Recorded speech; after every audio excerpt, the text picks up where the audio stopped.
l'Angleterre et entre la Grande-Bretagne et la Hollande, si ma mémoire est bonne, et Total est une entreprise française avec une participation de l'État.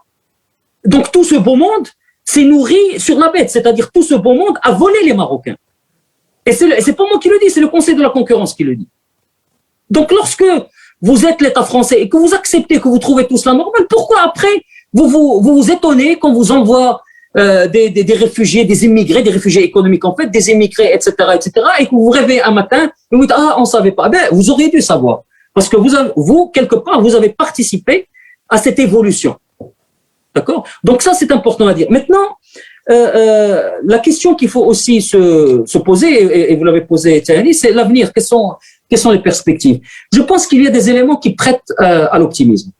Bon, d'abord je tiens à dire une chose. Moi ma position aujourd'hui c'est que Souleymane doit arrêter sa grève de la faim. Alors évidemment, Omar l'a déjà arrêté, j'en suis très heureux. Je pense que Souleymane doit arrêter sa grève de la faim. Et l'une des raisons principales pour lesquelles je pense qu'il doit arrêter sa grève de la faim, en plus si vous voulez, du fait qu'il est dans un état physique tel qu'il risque littéralement sa vie, et là je parle politiquement, je ne parle même pas humanitairement.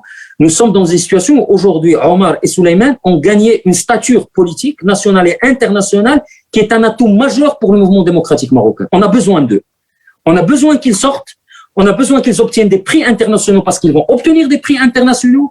Ils vont être invités dans des forums internationaux pour parler de la situation au Maroc. Ils vont avoir une voix qui va porter. Et on a besoin de ça. Même s'ils sont condamnés pour ces soi-disant crimes qu'ils ont commis, au bout de leur peine, ils sortiront grandis et ils sortiront avec des voix très importantes et on a besoin de ça.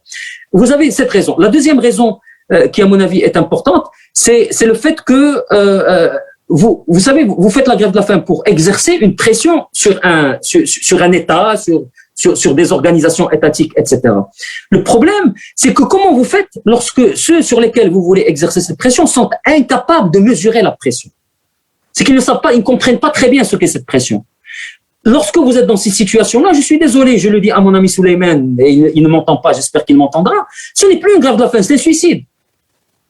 Donc il faut arrêter, ça ne sert à rien. Ça ne sert à rien. Troisièmement, et c'est mon argument principal aujourd'hui, c'est qu'ils ont gagné. Omar et Souleymane, ils n'ont peut-être pas obtenu ce qu'ils voulaient directement, mais peut-être qu'ils ont obtenu plus. Et qu'est-ce qu'ils ont obtenu de plus? C'est qu'aujourd'hui, une grande partie de l'opinion publique nationale et internationale a été décilée. Les gens ont ouvert les yeux. Quand le Washington Post consacre 2 éditoriaux, quand Le Monde fait un éditorial en citant Souleymane, en disant on s'est trompé sur le Maroc, d'accord? Quand vous avez toutes les organisations